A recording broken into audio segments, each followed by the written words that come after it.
video cameras, and it's watching over the area where some of the rioting is. So folks, let me just, if you want to come up close for a moment, I'll tell you what you're looking at. Some of you are photographing what is in fact one of the most photographed sites in the world. That golden dome over there is on the top of what is known as the Temple Mount. Okay? Towards us, from the Golden Dome, you see a grey dome. That is Al-Aqsa Mosque, one of the 5 largest mosques in the world. And the grey dome, you see between the Golden Dome and us, there's a grey dome. It's small, it's a bit hard to see in this light. Below those domes, you'll see a wall. If you look carefully, you'll see a wall going around us, that area. That is the old city of Jerusalem. Within the wall, and of course that's golden dome thing that you have seen? so the Golden Dome is from the 7th century. Okay. It is the Dome of the Rock. It was built by the first Muslim dynasty that ruled over here in the 7th century.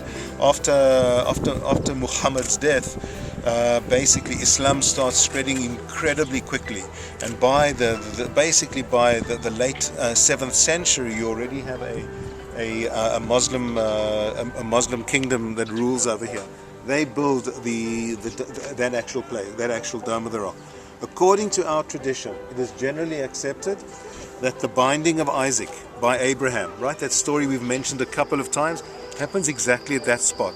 That spot is what is called in our tradition Mount Moriah. And Mount Moriah is the place identified with the binding of Isaac. It is where the Golden Dome is. Okay? The same place. Because what happens is, you know what a keystone is, right, in a building?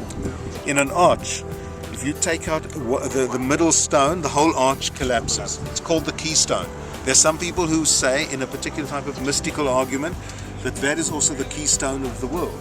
That if that rock were to be destroyed, the world would implode. Okay? You can understand that literally, you can also understand it figuratively. That is the place that is incredibly sensitive. By the way, in terms of tourism, you see this new way of tourism over here? Yeah. This is a big new thing that is coming. Segway. Yeah. Segway. With stone showing bust?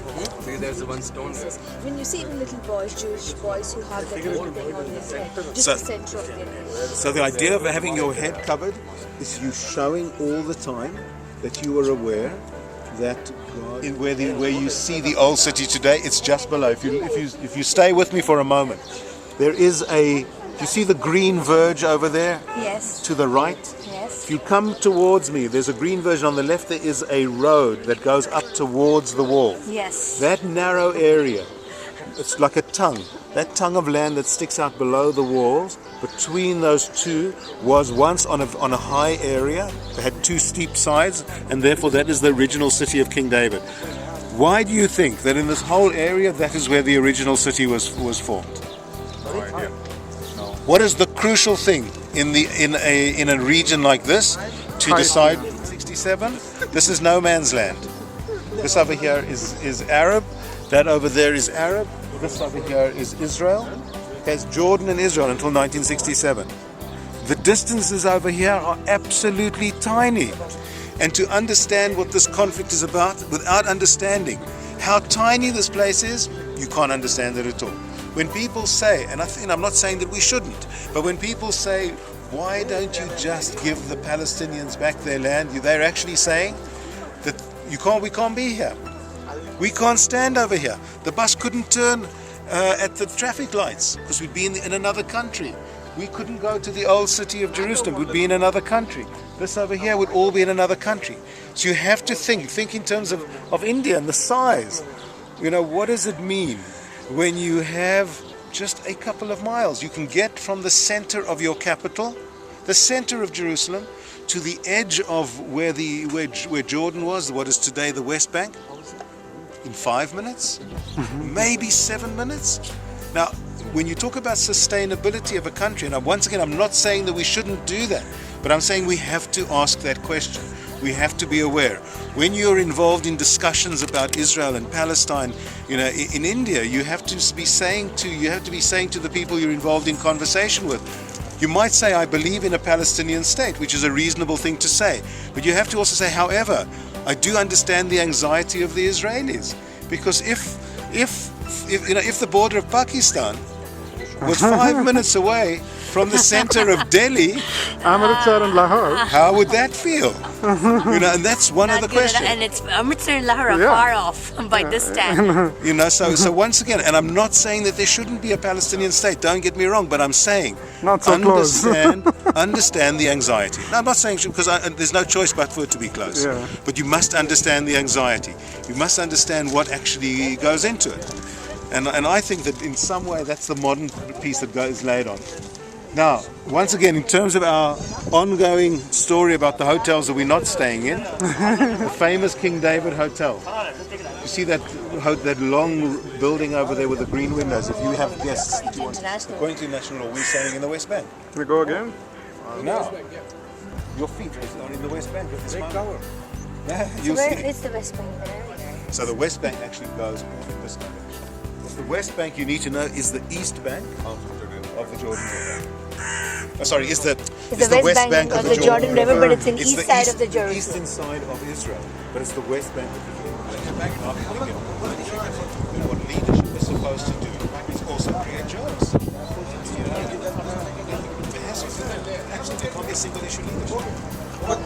Given the lot river there, in the land, Most of the land is very hard to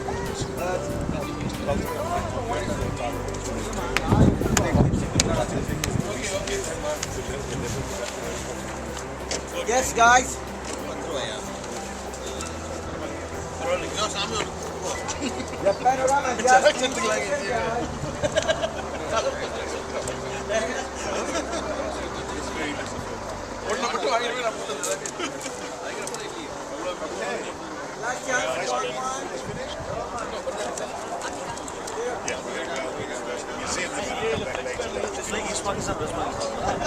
इसके लिए दो मुस्लिम जगह है one is West Bank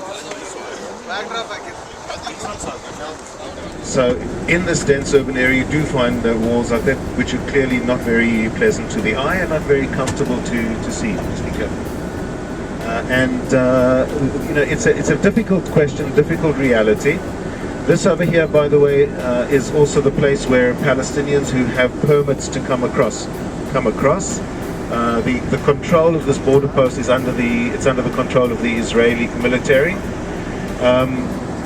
Not exactly sure how this is going to work, because in the last week there has been tension. So there's different ways of letting people go through. Sometimes it's very smooth. Sometimes it takes a few moments of checking. I am going to ask a question when we get down there, by the way, with respect to the passport. You will need your passports at some point. It's not sure.